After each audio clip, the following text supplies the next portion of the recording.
হ্যাঁ জানো। বলো তুমি কি কি চাও? তোমার জন্য আমি এই পৃথিবীটা লিখে দিতে পারি। তুমি তো জানোই আমার বাপের এত টাকা ব্যাংকেও ধরে না। পরে ব্যাংকে তুই না তুই পানিতে রাখছি, যেই পানি তার দেবা সেই জায়গায় আমার বাপের টাকা পাবো।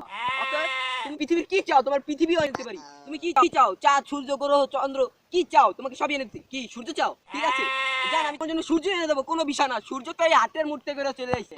আমি তোমার জন্য সূর্য জানতেছি, ওয়েট করো, কিছুক্ষণের মধ্যে আমি সূর্য এনে দিচ্ছি। ঠিক আছে, হ্যাঁ কাটো, আমার সাথে রাতে দেখা করে আমি তোমার লাগে সূর্য আনতে যাচ্ছি। ঠিক আছে, হ্যাঁ হ্যাঁ। আচ্ছা ভাই, আপনি তাহলে সূর্য আনতে যাবেন? হ্যাঁ ভাই, আমার গার্লফ্রেন্ড আশা করছে তাই আনতে যাবো। আমি ধীরে ধরাতে পারতেছি না ভাই। হ্যাঁ। ধরাই লইছেন দেখছি। ভাই আরে মিয়া, আমি তো আমার গার্লফ্রেন্ডে পটানোর লেগে এই সূর্যের কথা বলছি। হ্যালো বিয়ার্স, আপনাদের মাঝে এসে পড়েছে ডিজে লারাচারা নাইম।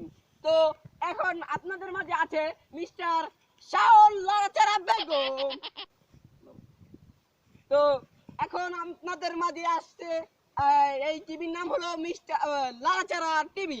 তো আসেন, এখন আমরা দেখতে চলেছি লারাচারা সম্পর্কে মানুষের কিরকম ধারণা আছে। চলুন আসুন আসুন। হ্যাঁ, এই দেখুন এই লোকটা এখন কি বলে একটু ভালো করে দেখবেন। তো ভাইয়া আপনার আমাদেরকে একটু বেশি জুমিং করো, এদিকে না করলেও চলবে।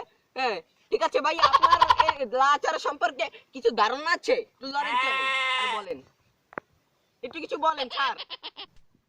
জান মিয়া, এই এটা কি মানুষ যে বলবে? ভাই এটা কি ভাই?